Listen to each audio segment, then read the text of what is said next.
ने जिस तरीके से मुँह बांधे बच्चों के लिए और ऐसे जो बच्चे हैं जो भूल नहीं पा रहे थे, जिनको खाने पीने से लेकर तमाम समस्याएं रहती थी, आज एक अपने आप विद्यालय खुला है जिसके आप मुख्य ऑर्गेनाइजेशन के उन्होंने किया। किस तरीके से विद्यालय चल रहा है और क्या समस्याएं आती हैं?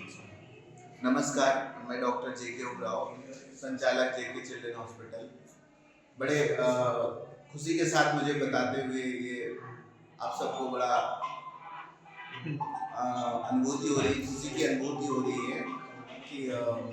ये एक ऐसा क्षेत्र है जिसमें हम लोग बहुत समय से संघर्ष कर रहे थे कि जिन बच्चों को बीमारी के बाद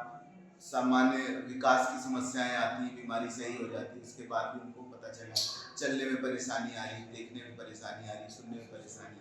तो इन बच्चों को एक अलग तरह की थेरेपी की ज़रूरत पड़ती थी। दुर्भाग्यपूर्ण बात यह है कि अभी तक इस तरह की थेरेपी एक छत के नीचे नहीं उपलब्ध थी। जो छोटी मोटी जगहें थी वहाँ पर होता था फोकल फॉर्म में, लेकिन एकीकृत वजह से ये चीज़ें नहीं हो पा रही थी और घर वालों को कानपुर ही जाना पड़ता था, वहीं का रुख करना पड़ता था, क्वालिटी थेरेपी नहीं मिल पाती थी और वो एक यहाँ के लोगों के लिए बड़ा कष्टकारी होता था कि कानपुर जाएं, चूँकि थेरेपी है लंबा चलती है तो संभव नहीं होता था 4 महीने 6 महीने या साल भर वहाँ रहें और उसके साथ साथ थेरेपी कराएं, तो दोहरी मार पड़ती थी। पहली समस्या ये आती थी कि एक तो उनका काम धंधा चौपट होता था, दूसरा बच्चे तो अलग से परेशान थे। तो ये पीड़ा हरदम जो है महसूस की हमने कि इसका क्या हल हो सकता है। कानपुर में भी कई डॉक्टरों से बात की, उन्होंने भी कहा कि डॉक्टर साहब बहुत परेशानी होती, उनको भी कोई बहुत ये नहीं है, पर रिजल्ट की वजह से वो भी बुलाना ही पड़ता था। तो उन्होंने हम लोगों को साहस दिया कि डॉक्टर साहब इसको प्रयास करो कि आप नहीं दो, तभी पॉसिबल हो पाएगा, नहीं लोग कब दो बीच में जो छोड़ने की दर बहुत ज़्यादा थी, ड्रॉप आउट बहुत ज़्यादा था,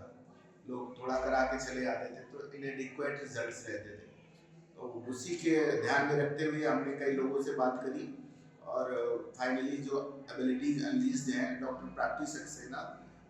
एक बहुत बड़ा नाम है कानपुर के अंदर और वो अपनी फील्ड की अच्छी चाइल्ड साइकोलॉजिस्ट हैं, पीएचडी की भी है वो। तो पीएचडी आप लोग समझते होंगे कि एक इस फील्ड में अगर कोई पीएचडी है तो बहुत ही उसका शिक्षा का स्तर उच्च है।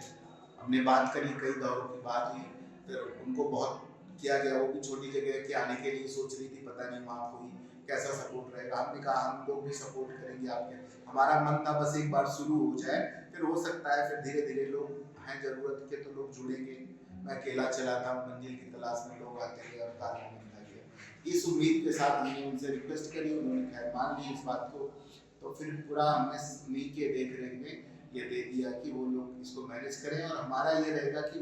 पेशेंट के लिए जो परेशानी होती है वो एटलीस्ट ना हो। इसी उम्मीद के साथ और इसी कोशिश के साथ एक छोटा सा मूव है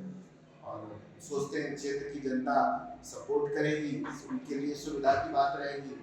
हमें रिजल्ट अच्छे मिलेंगे, हमें भी अच्छा लगेगा, ये है। और बस इसी मकसद के साथ डॉक्टर प्राप्ति सक्सेना ने यहाँ पे संभाला है।